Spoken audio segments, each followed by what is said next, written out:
Entonces, el día de hoy estamos hablando de este principio estamos hablando de los principios de los reacertamientos propiamente para después aplicarlos a nuestro reacertamiento en materia ambiental. Entonces, primero que nada, tenemos que analizar, los principios. Ya vimos el principio de idoneidad y toca el día de hoy hablar del principio de temporalidad. Este principio a mí me parece que es de los más sencillos que entender. ¿En qué consiste? En que cada reacertamiento se tiene que hacer valer en el plazo expresamente establecido en ley, es decir, dentro de la temporalidad que el legislador ha señalado. Y así tenemos que si se dice que son 30 días hábiles, pues tendremos que realizar nuestro cómputo de esa manera. ¿Recuerdan esa recomendación que les di referente a tener mucho cuidado en cómo se realizan los cómputos? Y cuándo surten efecto las notificaciones de cualquier materia. Les comento, en un caso que estoy viendo actualmente, estoy promoviendo una nulidad de notificación, de acto procesal en contra de mi contraparte. Esto es en materia penal. En materia penal ya existen las notificaciones, como ustedes saben, vía electrónica, vía correo. Y fíjense qué dice el artículo. La notificación realizada por medios electrónicos surtirá efecto el mismo día aquel en que el sistema confirme la recepción del archivo electrónico correspondiente. Entonces, ¿ustedes han mandado alguna vez un correo con confirmación de lectura? Nunca le han puesto. Bueno, el sistema lo permite. Ustedes le dan confirmar lectura y en cuanto les llega a ustedes, a mí me dice, ya lo recibí. Bueno, el destinatario ha recibido el mensaje. De acuerdo con este artículo, si el sistema, voy a inventar, yo les mando un correo hoy, pues hoy mismo me va a confirmar que ya les llegó con ustedes. Esto es casi ya instantáneo, ¿no? ¿Tardará máximo 5 minutos en que les llegue un correo de mi computadora a la de ustedes?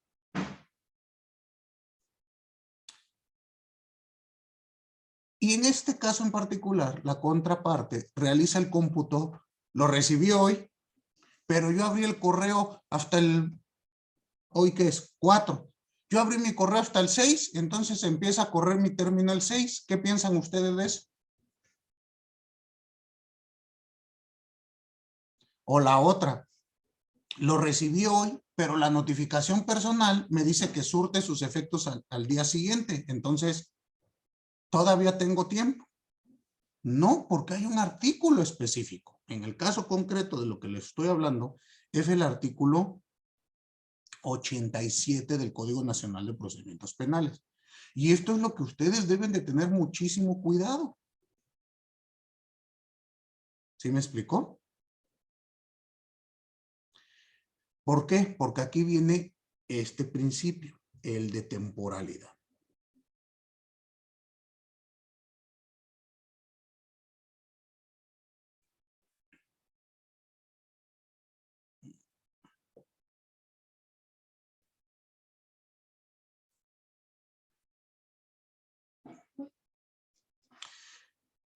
Lo mismo va a acontecer con nuestros recursos, con nuestros reacertamientos.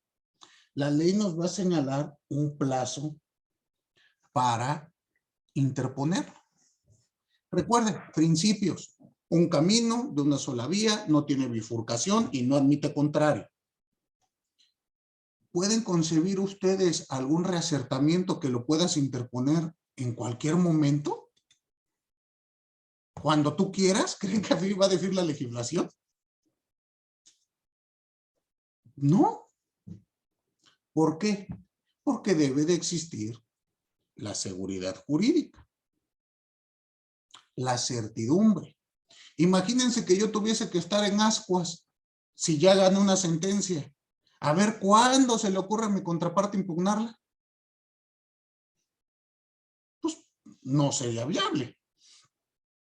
Aunado a que recuerdan ustedes un principio procesal precisamente el de caso juzgado, que también tiene repercusiones en la materia procedimental. Hay resoluciones administrativas que adquieren la calidad de cosa juzgada. ¿Qué es esto? Que se vuelven definitivas e inmutables. ¿Queda claro? Ahora bien, ¿qué pasa si yo no interpongo el reacertamiento en el término que indica la ley? ¿Qué consecuencia tendrá? ¿Qué piensan ustedes?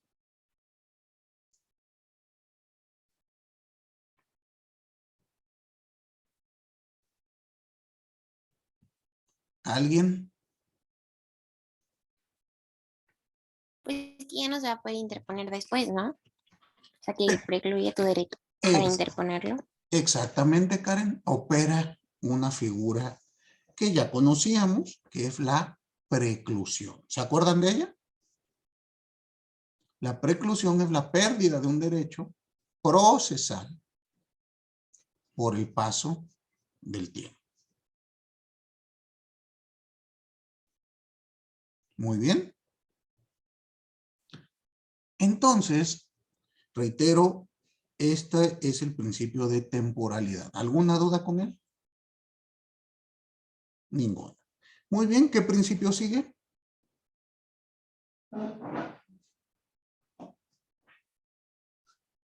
Sigue el de igualdad de oportunidad. Igualdad de oportunidad. Este también es fácil de entender. Consiste en que todas las partes que intervengan en un proceso deben tener la oportunidad para recurrir.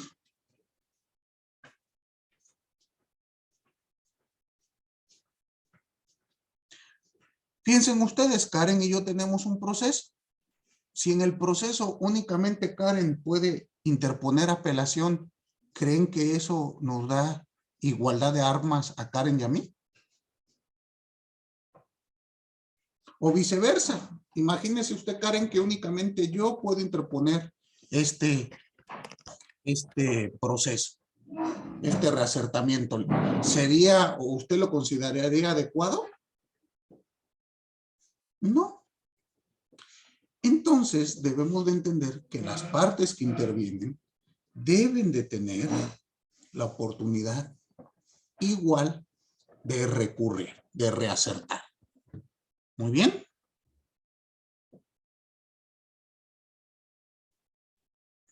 Veamos lo siguiente.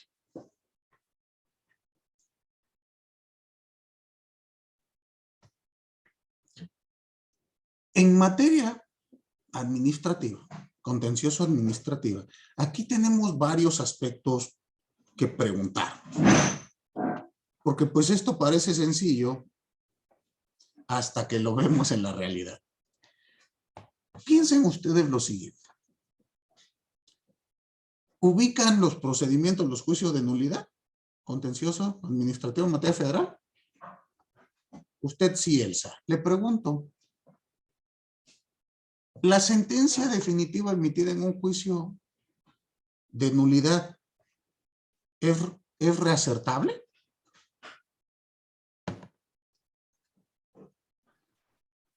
Ay, me parece que no. No, la ley no marca recurso. Ajá, ¿Cómo ven?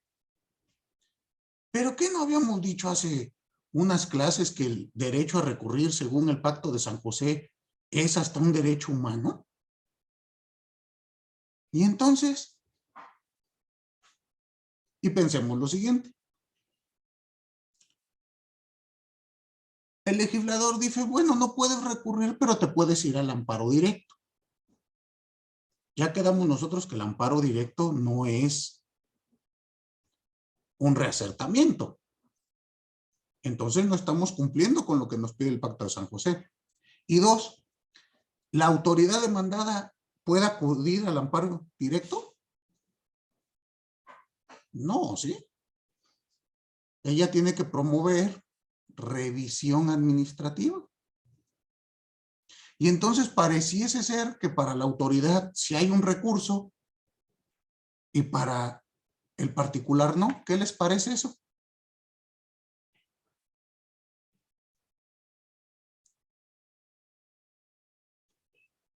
¿Cómo ven? ¿Qué piensan?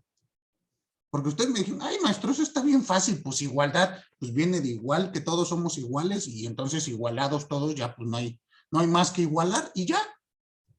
A ver, ¿qué opinan de esta cuestión ya en la práctica? Pues que no se está cumpliendo justamente con este principio, ¿no? Pues a mí me parece que no, pero hay que analizarlo. ¿Por qué no, Karen? ¿Qué piensa usted?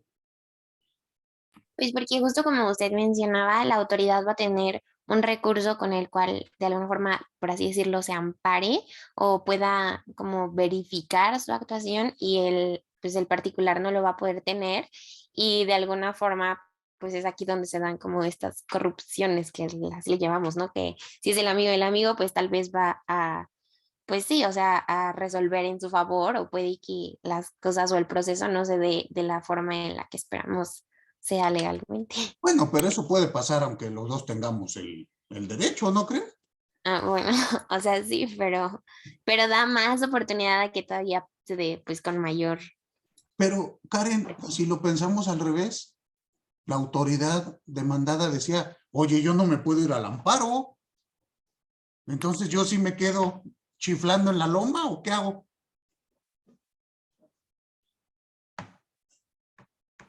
¿Cómo ven?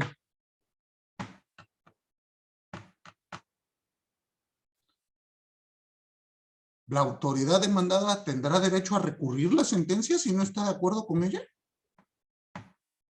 Porque recuerden que en materia administrativa, nuestra contraparte generalmente es la administración pública, ¿no? ¿Y qué piensan ustedes? Porque vean las implicaciones. Reitero, en materia civil, pues esto es peccata minuta, ¿no? Si el actor puede apelar, pues el demandado puede apelar y ya, se acabó y no hay problema. Pero ¿qué pasa con nosotros? Para empezar, creo que debemos de analizar la reglamentación de nuestro juicio contencioso administrativo. ¿Alguno de ustedes recuerda sus clases de procesal administrativo? ¿Qué recurso hay para ambas partes en este procedimiento? ¿No se acuerdan? El recurso de reclamación que procede contra autos. Autos o decretos, ya sean autos provisionales, de trámite o decretos. Ejemplo, contra la no admisión de una prueba procede reclamación. Es un recurso intraprocesal que resuelve la misma sala y que lo puede interponer cualquiera de las partes, ya sea el accionante o el reaccionante.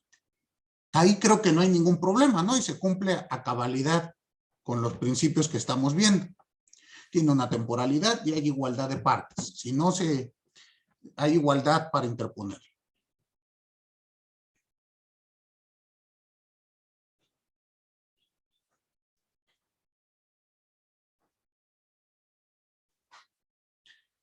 Entonces, piensen nuevamente lo siguiente.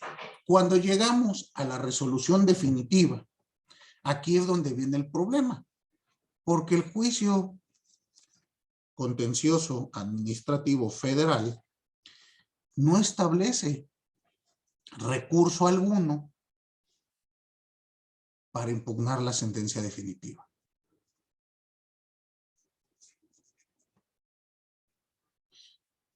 Y esto era en un inicio.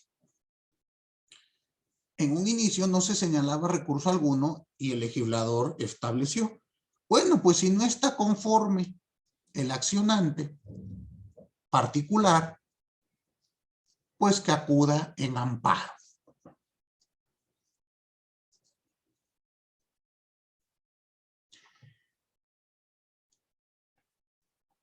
Y ocurrieron los problemas que les comentaba. Bueno, ¿y qué pasa con la autoridad? Si ella no está conforme, pues no puede ir al amparo. Y así fue que se tuvo que reformar para crear esta idea del recurso de revisión administrativa.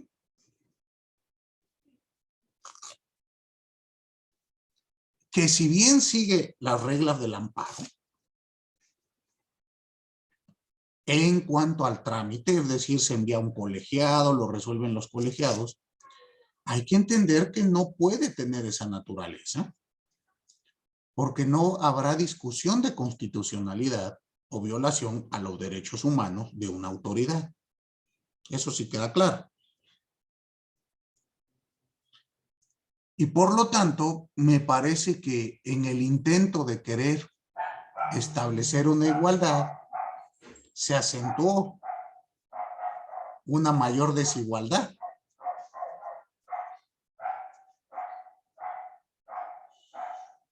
¿O qué les parece a ustedes?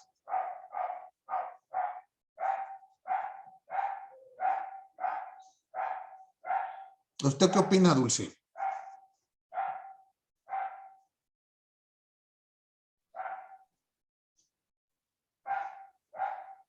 Sí, como comenta usted al principio, pues sí, como que es que no sé cómo explicarlo.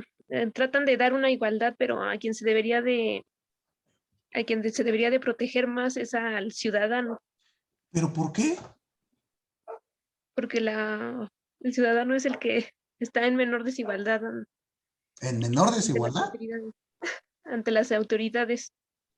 Pero, Como comenta mi compañera Karen, al ajá, momento de resolver así hay mucha corrupción y casi siempre se resuelve a favor de las autoridades. ok, eso estoy de acuerdo, pero pensémoslo desde el plano meramente lógico. En un proceso, ya vimos los principios procesales, ¿no? Tenemos una igualdad objetiva, recuerden, una igualdad objetiva legal.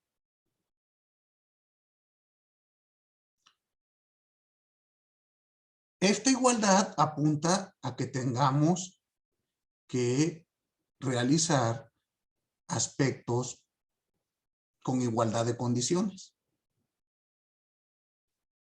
Mariana nos pone un comentario. Señorita Mariana, ¿gusta tomar el micrófono o no sirve su micrófono? Creo que sí se me escucha, ¿no? Es que tengo Sí. mal mi internet. Ah, ok.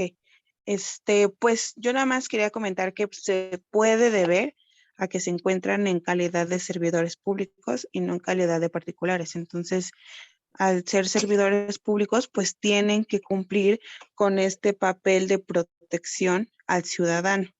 Entonces, lo que se decida pues es lo que se debe de aceptar. O sea, no sé si me va a entender, pero creo que gira en torno a que no son particulares, son servidores públicos en ese momento.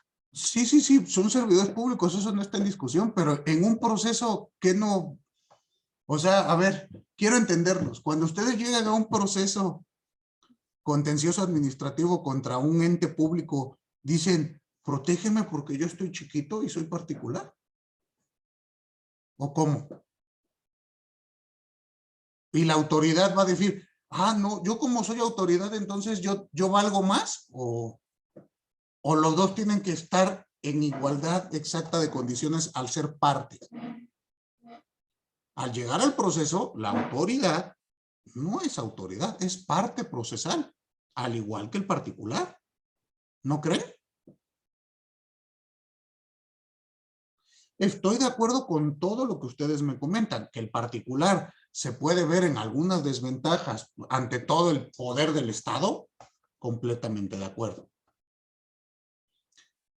Esta idea, y precisamente en nuestro país, por eso nuestros tribunales contenciosos cuentan con cierta autonomía. Para evitar esa suspicacia que ustedes señalan de, pues si va a resolver otra autoridad, pues es obvio que va a resolver a favor de la autoridad. Y yo les comentaré en el tribunal, en los tribunales, pues es variopinto, ¿eh? No siempre resuelven a favor de la autoridad. Un gran número de casos se resuelven a favor de los particulares.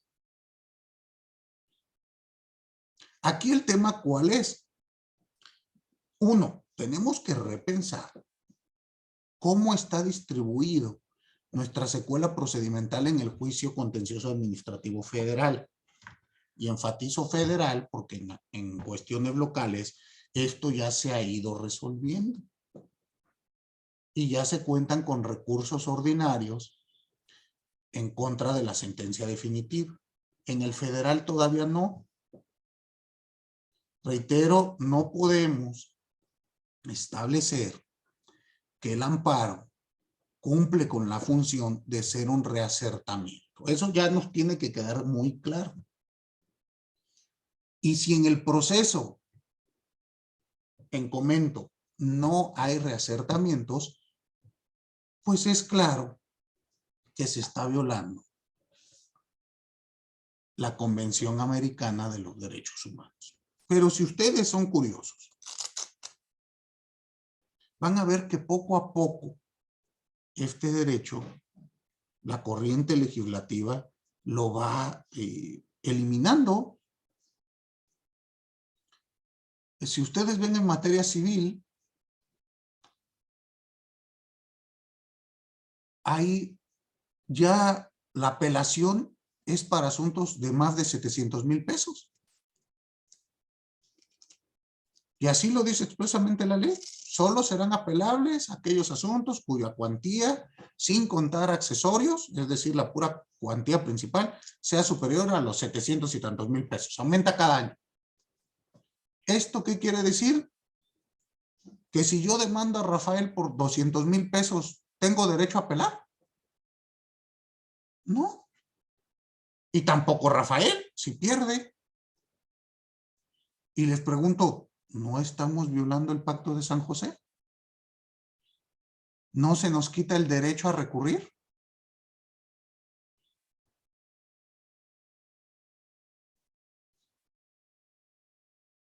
Aunado, ese juez de primera instancia que sabe que sus resoluciones no son apelables, ¿puede lesionarnos en toda la secuela procedimental y hacer lo que quiera? Pues total, nada más puedes interponerme amparo directo. Y en el amparo directo no se va a revisar nada de lo actuado previamente a la sentencia. ¿Cómo ven?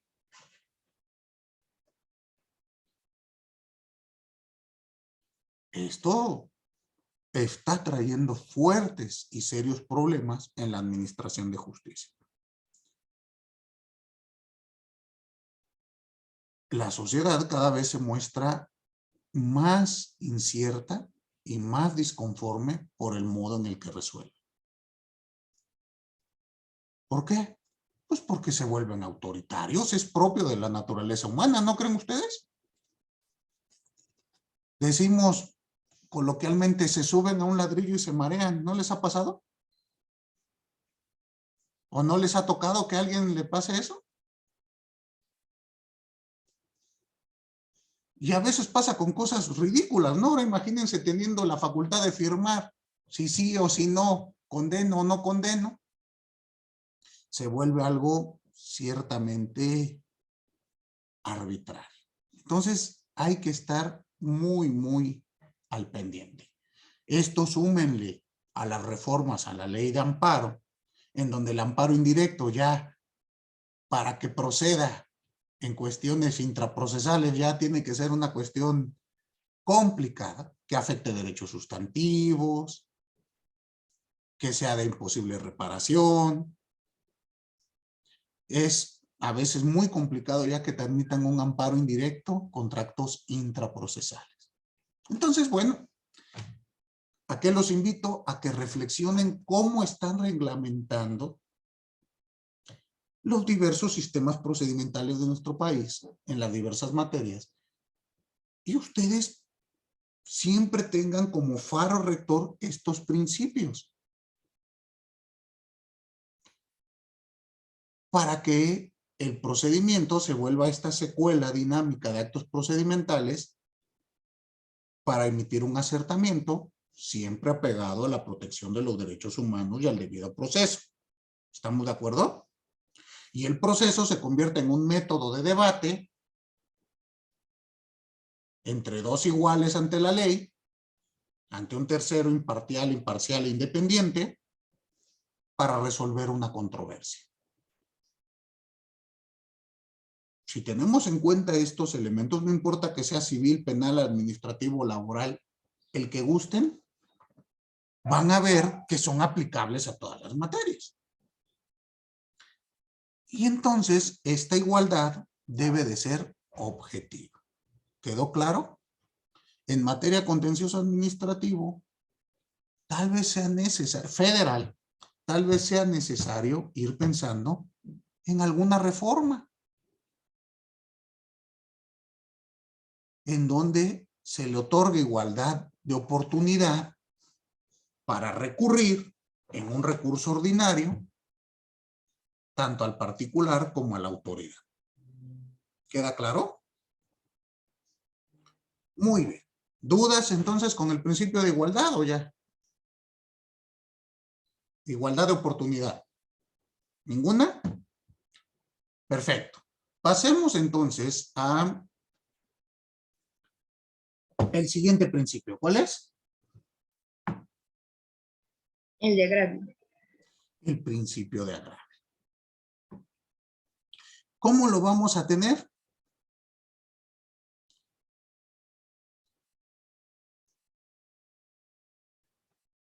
Hay que establecerlo.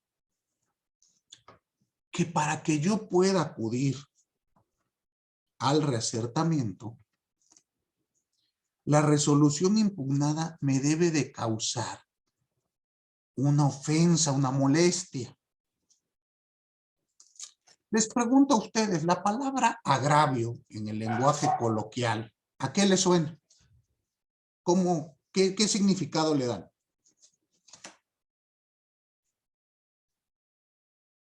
Usted, Nora, ¿qué significado le da al agravio? ¿A una afectación? Bueno, yo lo entiendo como una afectación. ¿Pero de qué naturaleza?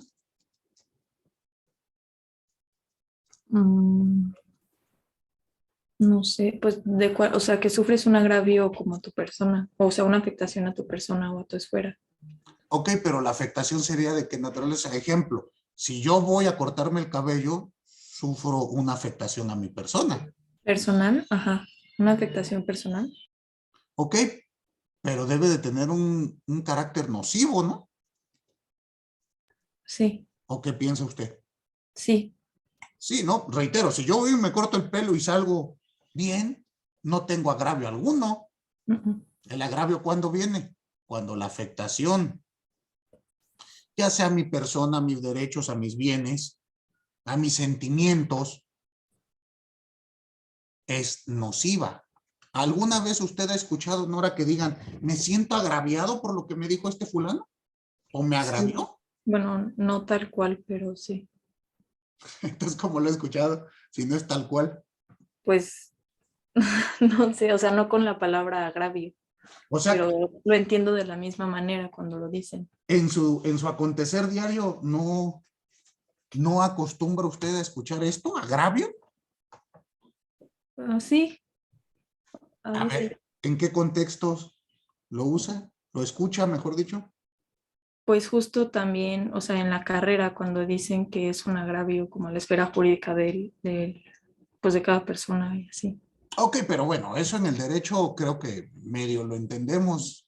Sí. Pero yo digo en su diario acontecer, ¿no? ¿Nadie que no sea abogado utiliza esa palabra?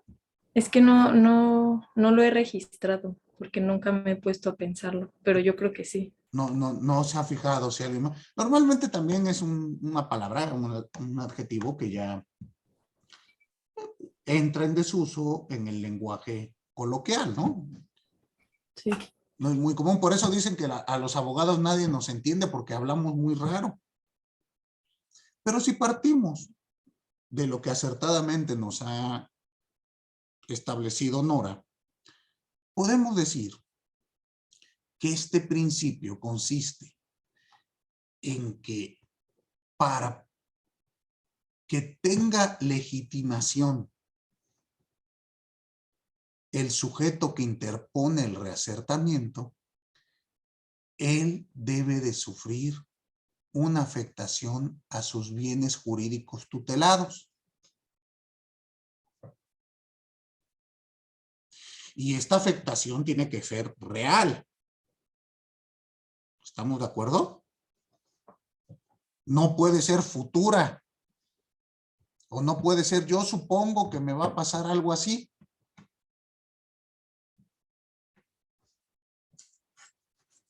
Por lo tanto,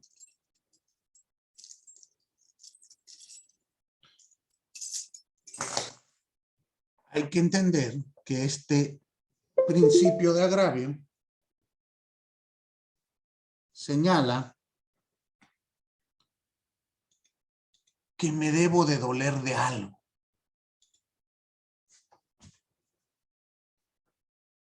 Y por lo tanto, en todos los reasertamientos ustedes van a encontrar que llegado el momento debe de existir una expresión de agravios. Y esto es lo que sí como abogados ya ubicamos, ¿no? Elsa, ¿recuerda usted qué es eso de la expresión de agravios? Sería como explicar en qué está afectando esa resolución a la persona. Exactamente, a mí me parece que va por ahí, ¿no? A ver, ¿de qué? Yo tengo que decirle a la autoridad que va a revisar de qué me duelo. Si no, pues, ¿qué caso tiene?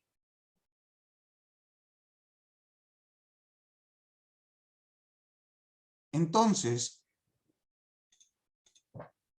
debemos de entenderlo que cuando presentemos nuestros reasertamientos, hay que señalar qué es lo que nos afecta, qué es lo que nos duele del acertamiento previo. Ahora, depende la legislación, depende la materia. Hay veces que hay que expresar los agravios conjunto con la interposición del recurso y hay ocasiones que los agravios se expresan en un momento posterior. En materia administrativa, la regla general es que al momento de interponer el recurso se expresan los agravios. ¿Queda claro? Pero bueno, ustedes tienen que pensar que en otras materias su trato será distinto. Recuerden que la regla fundamental del procedimiento es hay que leer con calma la norma aplicable al caso concreto. Perfecto. ¿Alguna duda entonces con este principio? Ninguna. ¿Cuál sigue? El de revisión. El principio de revisión. Muy bien, Elsa. ¿En qué consiste este? ¿Ustedes recuerdan cuál es la pretensión procesal que tienen los reasertamientos? En el cuadrito que trabajamos.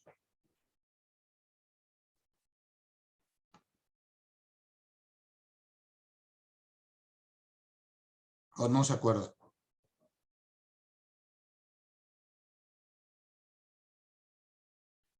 ¿Podría repetir, profesor? Es que se me estaba trabando y no escuché qué preguntó. Pero sí. ¿Cuál es la pretensión del reasertamiento? De acuerdo al cuadrito que trabajamos hace unas semanas.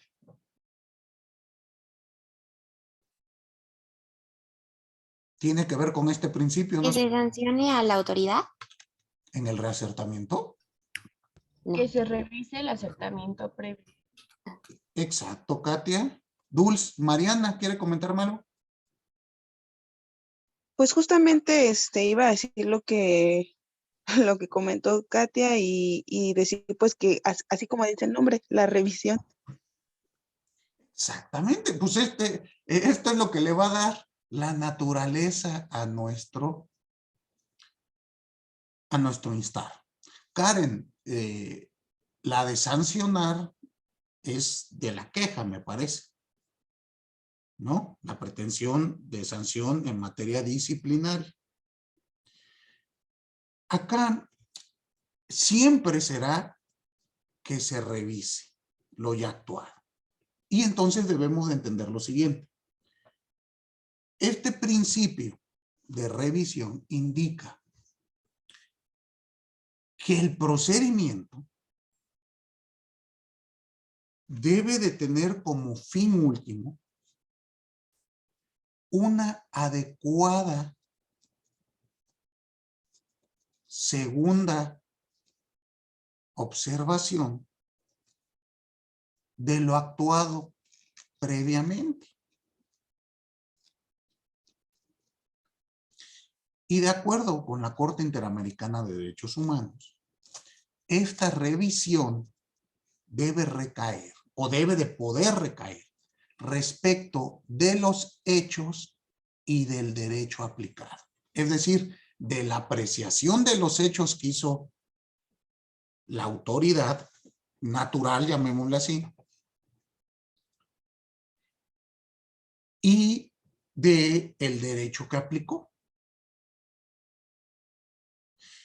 Y una vez más, la crítica que se realiza. El amparo directo nunca va a poder revisar hechos. ¿Sí están de acuerdo conmigo o no? En el amparo directo no podemos discutir hechos. Todo lo actuado hasta antes de la sentencia no es debatible en el proceso de amparo directo.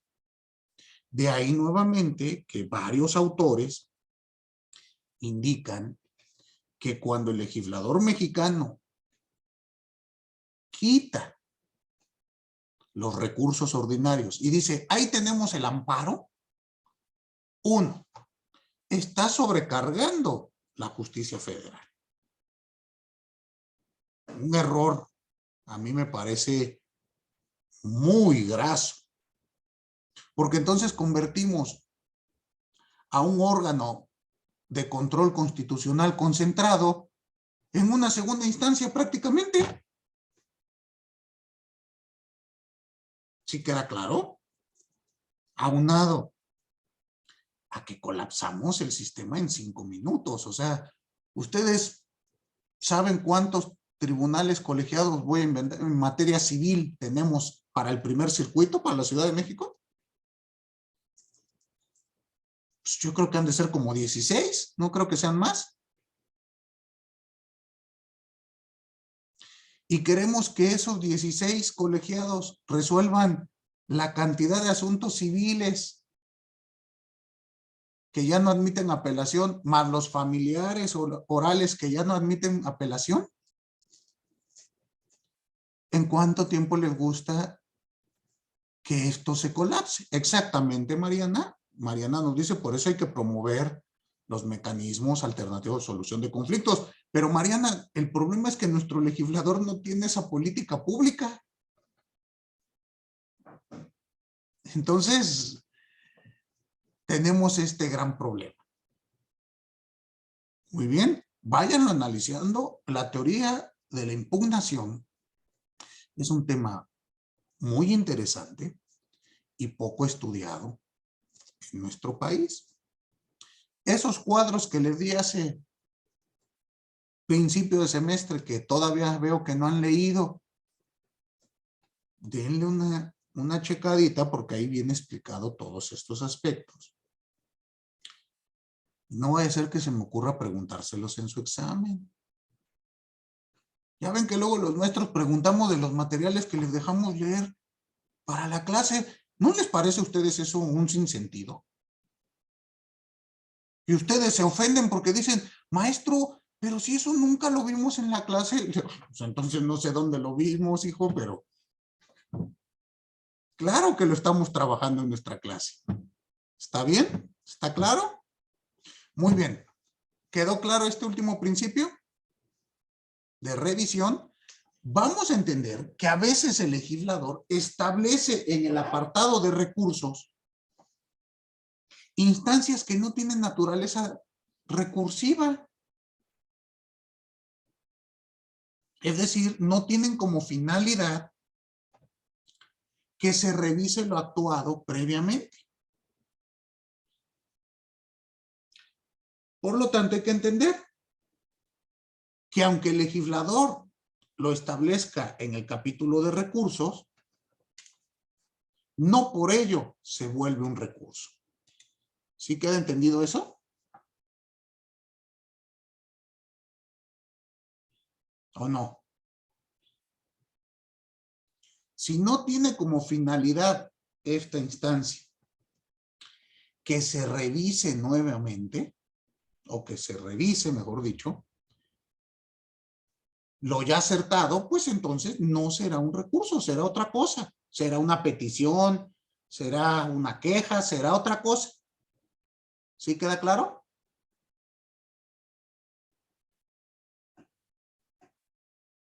Les pregunto. ¿Sí? Muy bien. Bueno, ya no queda ningún principio pendiente, ¿o sí? Perfecto. Hablemos ahora de la reglamentación. Por favor, abran su LEGEPA y díganme qué reacertamiento está reglamentado en la misma.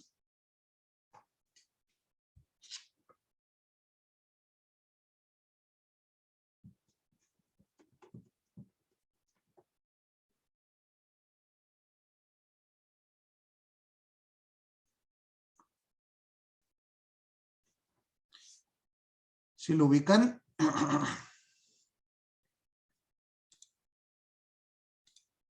¿quién me dice? Por favor. El recurso de revisión. Muy bien. ¿En qué artículos viene reglamentado? Es el capítulo 5, artículo 177. 177. 76, perdón. Ok, empieza desde el 176. Ahora, veamos un poco. Vamos a empezar a analizar ya este medio de impugnación, propiamente un reacertamiento, para después ir viendo el resto de los procedimientos aplicables en nuestra materia. Primero que nada tenemos que señalar un poquito qué es este recurso de revisión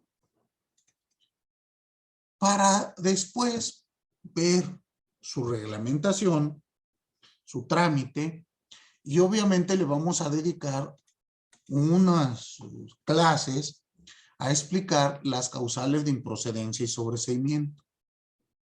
Muy bien.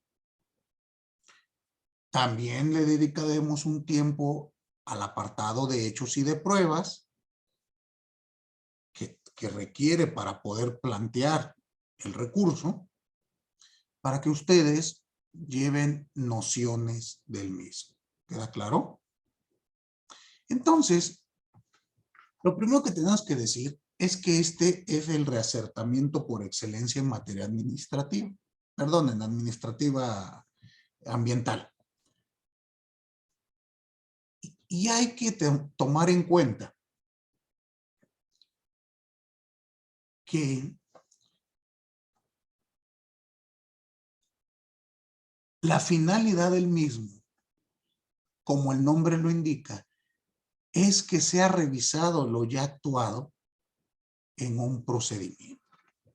Propiamente en un procedimiento de inspección en materia ambiental. Se piensa que este recurso es exclusivo para particulares, pero nuevamente tenemos que hacer la precisión que no es así.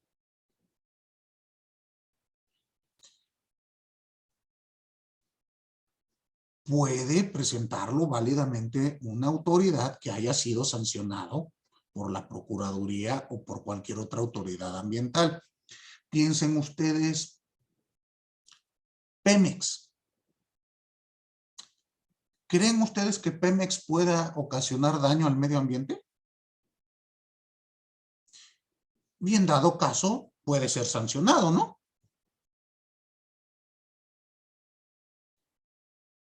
Y si es sancionado y Pemex no está conforme con esta determinación, ¿puede interponer recurso?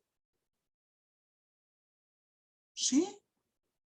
Ahora, nuevamente, esto en buen romance, porque ya me imagino que ustedes estarán diciendo, maestro, pues nunca hemos visto una sanción contra Pemex.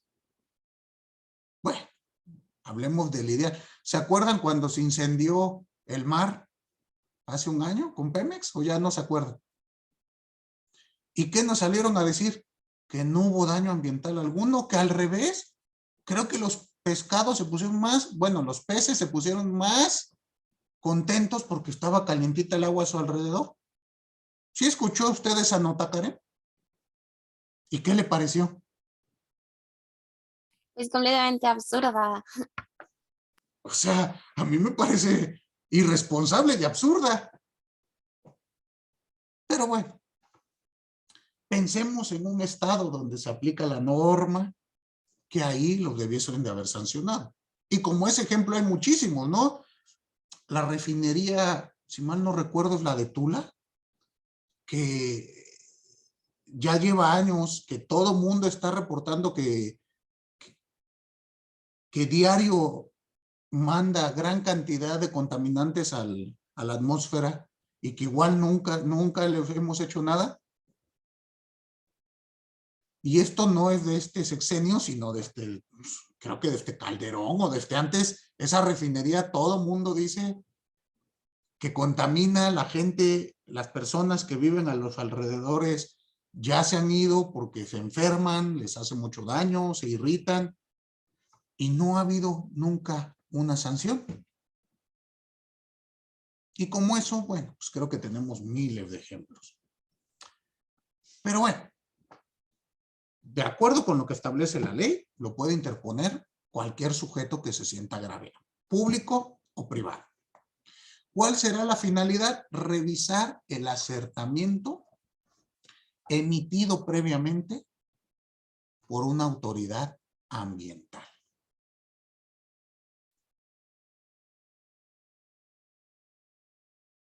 Muy bien.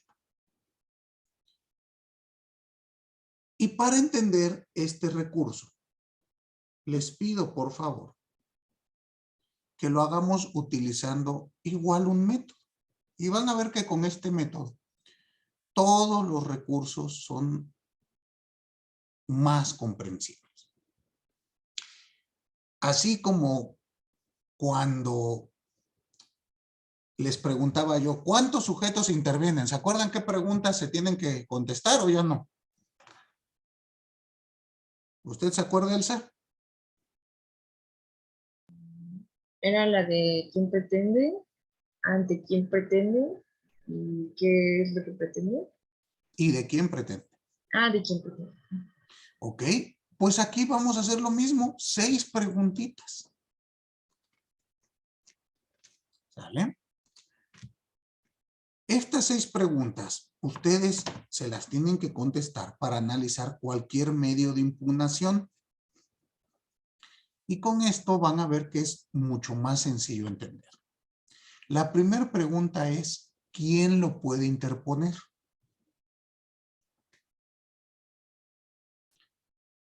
Y les pido que las respuestas pues no sean ambiguas. Yo sé que ustedes están acostumbrados como abogados a hablar sin decir nada. Y piensan que así les va a ir mejor en la vida, pero ¿qué creen? Que no les va a servir de nada. Ejemplo, ¿quién lo puede interponer? Pues el recurrente, maestro. Ah, ok. ¿Y quién es el recurrente? Pues el sujeto agraviado, maestro. Pues hombre, preguntas tan fáciles que hace. Bueno, están en lo correcto hasta cierto punto. Pero si lo particularizamos, es decir, en materia ambiental, los sujetos que pueden interponer el recurso son A, B, C. ¿Queda claro? A, el particular sancionado, ta, ta, ta, ta, ta. B, la autoridad sancionada, ta, ta, ta, ta. C, un tercero extraño. ¿Sí se entiende? Y ya le ponemos cara, nombre y apellido al sujeto agraviado. Porque recuerden que esto es de utilidad para ustedes, no para mí. Muy bien. Segunda pregunta. ¿Ante quién se interpone? Nuevamente, respuesta ambigua. Pues ante la autoridad competente, maestro. Pues, hombre. Ok. ¿Quién será esa autoridad competente? Piensen ustedes que ya tienen que hacer el recurso. Yo quiero que ustedes se contesten, ¿a dónde tengo que ir a meter mi escrito? Porque imagínense que yo fuese el titular de su oficina, del despacho donde ustedes trabajan, y me preguntaran, oiga, licenciado, ¿ante quién se interpone este recurso? Pues ante la autoridad competente, hijo, y apúrate que es el término de hoy. ¿Qué me van a decir? Pues no tengo idea. Entonces, la respuesta tiene que ser concreta. ¿Sí queda claro? Muy bien. Tercera pregunta. ¿Quién conoce y resuelve? Es decir, ¿cuál es la autoridad que va a emitir el reacertamiento? Igual proporcionémoslo desde el punto de vista concreto. Muy bien. Cuarta pregunta. ¿Término para interponerlo? 10 días, 15 días, 20 días, 30 días, 45 días. Hay que checarlo directamente en la ley. Y les suplico igual, seamos concretos. 30 días hábiles, contados a partir de que surta efecto la notificación, ¿no? O 30 días naturales, o 3 meses, o 24 horas, va a depender cada norma. Pero pónganlo en concreto. Muy bien. Quinta pregunta. Forma de interponer. Otra vez, respuesta genérica. Pues por escrito, maestro. Bueno, ya sé que es por escrito, bebé, pero ¿qué tiene que llevar tu escrito? ¿Con expresión de agravios o sin expresión de agravios? ¿Con pruebas o sin pruebas? ¿Tienes que señalar hechos o no tienes que señalar hechos? ¿Sí me explicó? Lo que debe de llevar mi escrito. Y por último, ¿contra qué procede? ¿Cuándo puede interponer recurso de bueno, contra qué puede interponer recurso de revocación? Pues contra A, B, C, D, F, G. Muy bien. Y otra vez, respuesta genérica. Pues contra resoluciones definitivas en materia ambiental. Pues habrá que ver si eso es del todo cierto. Mejor hacemos un listado y no son más de 6 supuestos. ¿Sí queda claro? Muy bien. Entonces, les suplico, me ayuden dándole respuesta a estas preguntas, ustedes leyendo el capítulo que nos señaló Rafael, para que nuestra siguiente clase ya sea un poco más dinámica y no nos dediquemos a leer la pura norma. ¿Están de acuerdo conmigo? Si ya traen respuestas, pues nos la llevamos más rápido y pasamos al siguiente tema. Muy bien. ¿Alguna duda, comentario? Ninguno. Perfecto, bueno, pues muchísimas gracias a todos y a todas. Como siempre es un placer compartir con ustedes esta hora de clase. Son un excelente grupo.